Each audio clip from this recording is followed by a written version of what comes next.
16h40, les pilotes élites s'alignent derrière la grille. Boog veut confirmer et enchaîner un 5e succès de rang à Romagné. Derrière lui, les prétendants Aranda, Ferrandis et bien sûr Nicolas Aubin. La herse s'abaisse et à nouveau Xavier Boog prend un très bon départ, mais il ne signe pas le all shot.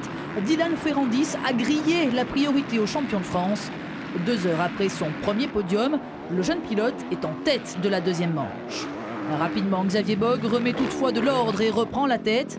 Il fait immédiatement le forcing pour creuser l'écart. Car derrière, Grégory Aranda a encore raté son entame de course. Pas de souci au départ cette fois, mais le leader du championnat de France chute dans les premiers virages. Il repart dans le peloton et perd près de 20 secondes sur Boog.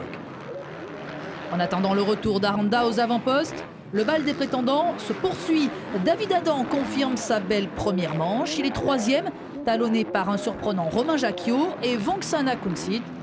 Vongtsana Adam, le duel va animer la course et comme lors de la première manche, c'est bien le pilote Suzuki qui prendra le dessus. Copier-coller également de la première manche, le retour de Grégory Aranda. Cette fois, le pilote Bud Racing part de très loin. Il était 14e au premier tour.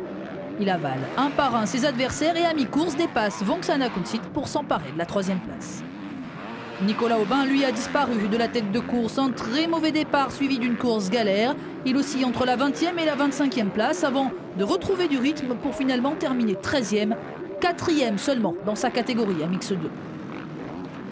9e tour, Xavier Boog est confortablement installé en tête. Il est suivi à distance par Dylan Ferrandis, premier à Mix 2, lui-même poursuivi par son coéquipier Aranda.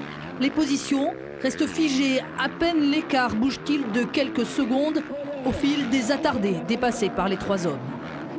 Mais Xavier Boog va se faire très peur. 13e tour, un attardé l'entraîne dans sa chute. Le champion de France perd près de 10 secondes et se fait mal au coup de pied.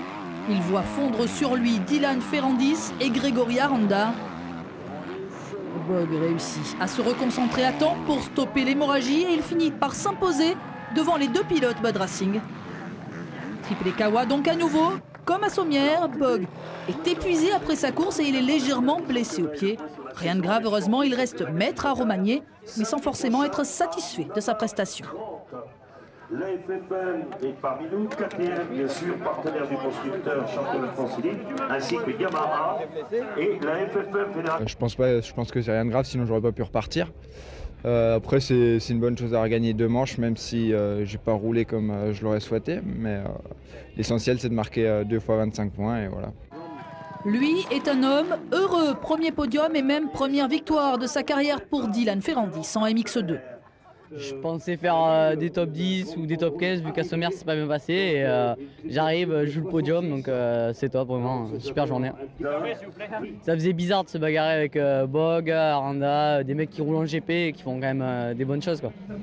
Honnêtement je suis déçu de ma deuxième manche mais bon première manche il faut en tirer le positif, la moto elle part bien donc quand on sera qu'avec de MX2 ça va m'aider mais bon voilà un bilan mitigé aujourd'hui encore. Pour un petit point, Grégory Aranda conserve la tête du classement scratch, mais Xavier Boog est en embuscade. 3e, le régulier Vongtsana. Le héros du jour, Dylan Ferrandis, premier MX2 et 8e. Grégory Aranda est donc toujours en possession de la plaque rouge de leader. Xavier Boog, en revanche, prend la tête du classement MX1 à égalité de points toutefois avec Grégory Aranda. Florent Richier, 3e, Vongtsana 4e. Le classement MX2 est lui dominé par Dylan Ferrandis malgré un quasi 0 pointé à Sommières. Il devance Nicolas Aubin pour 2 points. Le duel est officiellement lancé entre les 2 hommes.